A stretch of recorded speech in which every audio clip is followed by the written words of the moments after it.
Got a special women's health alert. We have got soap gossip, and you know we've got an amazing showbiz lineup. Who have we got coming? We've got Darren Day, we've got Dean Sullivan and Lionel Blair all together on this sofa. Yes. And we've got Lynda Bellingham as no well. room for us all, really. Yeah. Tap dancing. Well, we can combine two of those stories with you, the showbiz and the health alert, because you can. Everybody is so concerned about you after what they read about your cancer, and you're determined to fight that, but you want to keep it to yourself in a way. Well, that sounds daft as I'm sitting here on the sofa, doesn't it? And can I just take the opportunity to say thank you to everybody?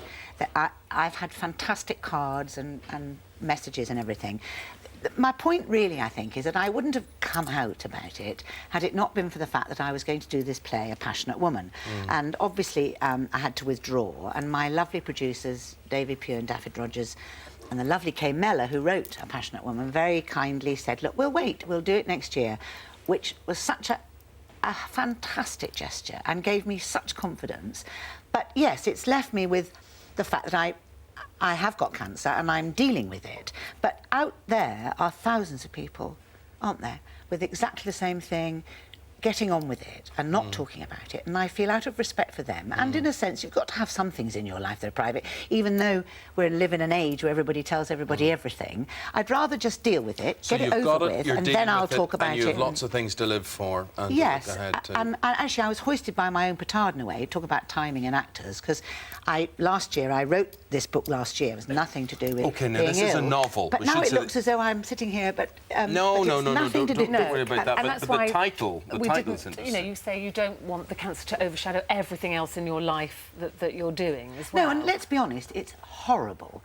There's no getting away from that, and it doesn't deserve the blimmin' space. Let's not give it advertising But we must space. talk about your hair, because again, Oh, my people hair. might be thinking, is Yes. this because you're having I therapy? was very lucky that I'm on a drug that I don't lose my hair, and I'd been working very hard to go grey for the play. I want to be grey for the play, so I've got a fantastic hairdresser called Andrea who's been tinting it down. She just keeps. I am actually now grey. I love it. And I think it's fabulous. Yes, I quite. Do you like it's it? first outing. So, wait a minute. So you're not. So grey's not natural for you. It's not. You have a no. See, I wanted to look like you, Raymond. Well, I know this is dyed. This is not mine. Very carefully I'm as tinted. black as your boot. The I trouble is, am. most of us forget what colour our hair is, actually. We've We do, coloured it so obviously often. we do. But I'm yeah, and I just thought, no, in a funny way, one of the things I think that happens to you about illness is you lose control of yourself. That's the hardest thing. It's something, but you know, I know what I'm going to do, and I'm going to do this, I'm going to do that. So, in a way, to go and to suddenly think, oh, well, I'll start with the hair, and I'll get on with everything else, and I'll be a new woman by Christmas. Well, I think it suits you. I think it looks fabulous. And hopefully then you'll be doing A Passionate Woman Next year. Which is very exciting. So you're going to keep the hair for Going that? to keep it, yes, going to keep it. Well, that's you telling us so about tomorrow. there's Lynda telling you how she is, and thank you for doing that, No, because thank everybody you. always is very concerned about you. So let's talk about the book. This is called Tell Me Tomorrow. Now, I know you've written before, because we've talked to you here about your autobiography. This is a novel, your first novel, but there is a theme kind of linked to your autobiography. There is, in a way. I mean, because I was adopted and I was illegitimate, although nowadays illegitimacy doesn't exist, does it really? But it was a big thing, in a way, to me, to be illegitimate and adopted, and how you dealt with it. So it's been in my head. So this is 4 generations of women who all give birth to illegitimate daughters. So it starts in 1910, and obviously the illegitimacy is less important by the time I get to 1996. But I was very lucky to obviously be commissioned by Simon & Schuster, and I've got 2 books to write, and I'm fully aware that there are proper writers out there. Hello. But I think the actress in me loves to tell stories. I like to engage people.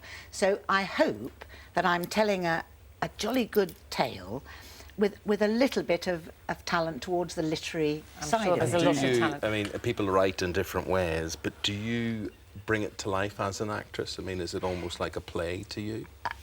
No, what I loved actually is the power. As an actress, you have no power whatsoever. Basically, you do what everybody else tells you, and you know you're constantly looking for that response. What's amazing, of course, and I've often heard authors saying, "Well, my characters sort of take me off where they want." I thought, rubbish. But actually they do, of course. And you're writing when you think, oh, I think I might, I might get rid of this one. And suddenly I've got my own power, and it's only me. I don't have to make anybody laugh, I don't have to talk to anybody, I don't have to do what they tell me, well, to a degree, obviously. So it's been a really fantastic thing to shut myself away on my own. It's quite a solitary Yes. thing to do, Hubby's though, isn't it? not thrilled always, of course. The dinner's never on the table. No.